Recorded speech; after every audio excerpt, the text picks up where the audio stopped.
Assalamualaikum warahmatullahi wabarakatuh. Perkenalkan, nama saya Muhammad Ginar Drani Van Rauf dengan NIM C2401221101. Di sini saya akan menjelaskan mengenai buklet kelompok saya mengenai analisis data pertumbuhan tuna mata besar Tunus obesus di PPS Nizam Zahman.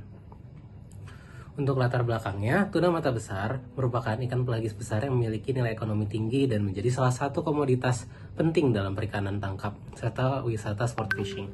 Ikan ini bersifat migratori dan mampu berpindah lintas perairan secara luas.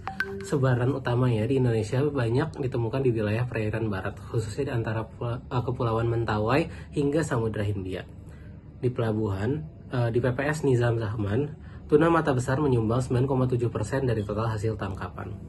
Sementara itu, di PPS lainnya, tuna mata besar juga tercatat sebagai salah satu hasil tangkapan utama yang berkontribusi signifikan terhadap produktivitas pelabuhan.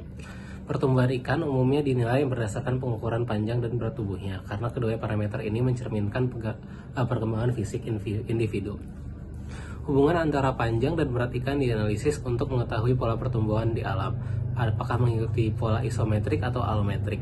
Selain itu, analisis parameter pertumbuhan seperti panjang maksimum teoritis dan laju pertumbuhan juga penting untuk menggambarkan dinamika populasi ikan. Salah satu model yang umum digunakan dalam memperkirakan parameter tersebut adalah model pertumbuhan von Bertalanffy. Pola pertumbuhan suatu organisme juga dapat dilihat dari keterkaitan antara pertambahan panjang tubuh dengan kenaikan bobotnya selama masa hidupnya. Untuk menduga parameter dalam von Bertalanffy, salah satu metode sederhana yang sering digunakan adalah Plot-Ford-Walford, yang bekerja efektif jika data diperoleh dari interval waktu pengambilan contoh dan konsisten. Metode Bhattacharya merupakan pendekatan grafis yang umum digunakan dalam analisis struktur populasi ikan, khususnya untuk memisahkan data sebaran frekuensi ukuran menjadi beberapa kelompok yang diasumsikan mengikuti distribusi normal. Pendekatan ini memungkinkan identifikasi kelompok umur dalam suatu populasi melalui pemisahan distribusi komposit menjadi distribusi-distribusi normal yang saling terpisah dan merepresentasikan kohort tersebut. Proses analisis ini umumnya dilakukan dengan menggunakan perangkat lunak VSAT-2 versi 1.2.2 yang dirancang khusus untuk analisis frekuensi panjang dalam studi perikanan. Dengan dukungan fitur komputasi yang efisien, metode Bhattacharya dinilai sebagai alat yang objektif, praktis, dan memenuhi standar ilmiah dalam kajian struktur ukuran serta pertumbuhan ikan. Model kelas analisis Progression Analysis atau MPA merupakan metode yang telah banyak digunakan dalam penelitian spesies tuna, terutama sebelum tahun 2000. Meskipun hingga saat ini masih diterapkan sebagai bagian dari pendekatan terpadu dalam permodelan pertumbuhan. MPA merupakan metode di mana data frekuensi panjang ikan diplot secara berurutan berdasarkan waktu pengambilan sampel dan bergeseran puncak. Dari distribusi ukuran digunakan untuk mengamati pola pertumbuhannya. Dalam penerapannya terdapat beberapa pendekatan awal yang dapat digunakan untuk memulai analisis MPA. Dua metode yang paling umum digunakan dan tersedia dalam perangkat lunak VSAT adalah metode Bhattacharya serta metode Normsep yang dikembangkan oleh Hasselblad. Untuk metode yang digunakan ini ada parameter pertumbuhan ikan, metode Chapman, MPA, dan metode Bhattacharya, dan Plot-Ford-Walford.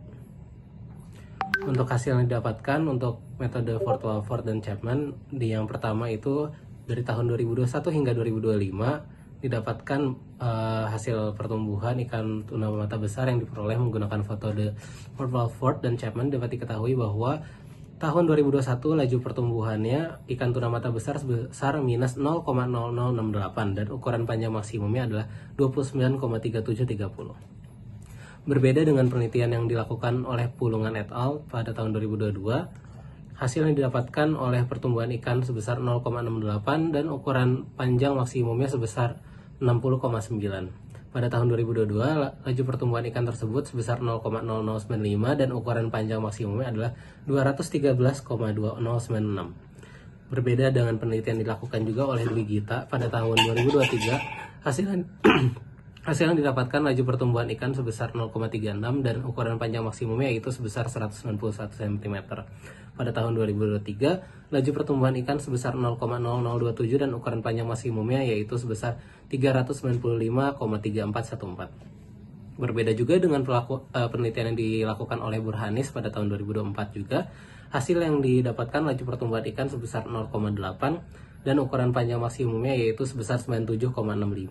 Pada tahun 2024, laju pertumbuhan ikan tersebut sebesar 0,0016 dan ukuran panjang ikan maksimum tersebut adalah 586,2510.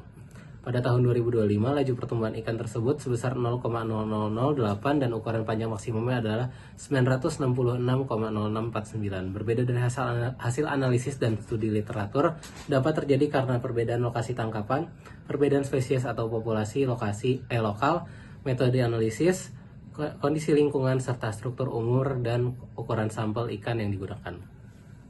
Untuk hasil dari metode Bata Karya didapatkan juga hasil pada tahun 2021, 2022, 2023, 2024, dan 2005. Karena berdasarkan hasil analisis data pada tahun 2021 terdapat jumlah individu pada kohort 1 sebanyak 97 dengan panjang rata-rata sebesar 117,301 cm.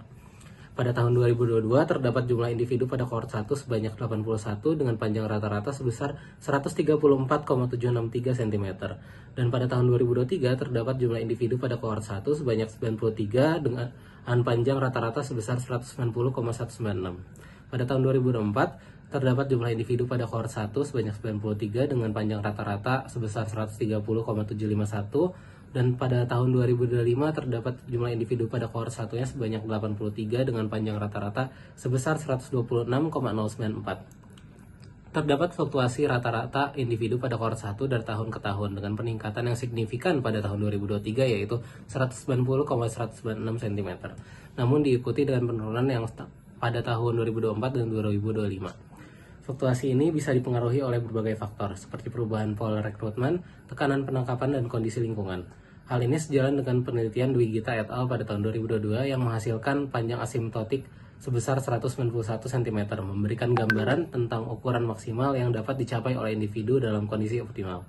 Namun tingkat eksploitasi yang tinggi dapat menghambat pertumbuhan individu tersebut. Untuk hasil dari grafik MPA-nya, menunjukkan adanya perubahan dalam total panjang cagak ikan tuna mata besar yang mencerminkan pertumbuhan dan dinamika populasi dari tahun ke tahunnya. Pada periode 2021 hingga 2024, distribusi panjang cagak hanya menampilkan satu puncak yang menunjukkan dominasi kelompok umur yang relatif seragam. Namun pada tahun 2025 terlihat ada dua puncak dalam distribusi panjang cagak yang mengindikasikan keberadaan dua kelompok umur yang berbeda dalam populasi. Perbedaan ini kemungkinan besar disebabkan oleh variasi umur individu, hasil dari proses rekrutmen dan bertahannya hidup individu yang lebih tua. Menurut Kurniawati et al. Pada tahun 2016, hal ini mencerminkan struktur populasi yang lebih kompleks dan menunjukkan adanya dinamika pertumbuhan yang lebih beragam dibanding tahun-tahun sebelumnya. Untuk kesimpulannya, ikan tuna mata besar di PPS Nizam Zahman menunjukkan dinamika pertumbuhan dan struktur populasi yang berubah-ubah dari tahun ke tahun. Meskipun secara teoritis memiliki potensi pertumbuhan yang sangat besar, laju pertumbuhan yang melambat dan struktur populasi yang semakin kompleks, terutama pada tahun 2025, menjadi indikator bahwa spesies ini memerlukan pengelolaan yang lebih hati-hati dan berkelanjutan. Tanpa intervensi pengelolaan yang tepat, risiko penurunan stok dan bahkan kepunahan lokal yang sangat nyata. Oleh karena itu, pemantauan berkala, regulasi penangkapan, serta integrasi data dari berbagai daerah penangkapan menjadi sangat penting untuk memastikan keberlanjutan sumber daya ikan tuna mata besar di masa depan. Berikut daftar pustaka yang ada dari buklet ini dan job desk-nya. Sekian, Assalamualaikum warahmatullahi wabarakatuh.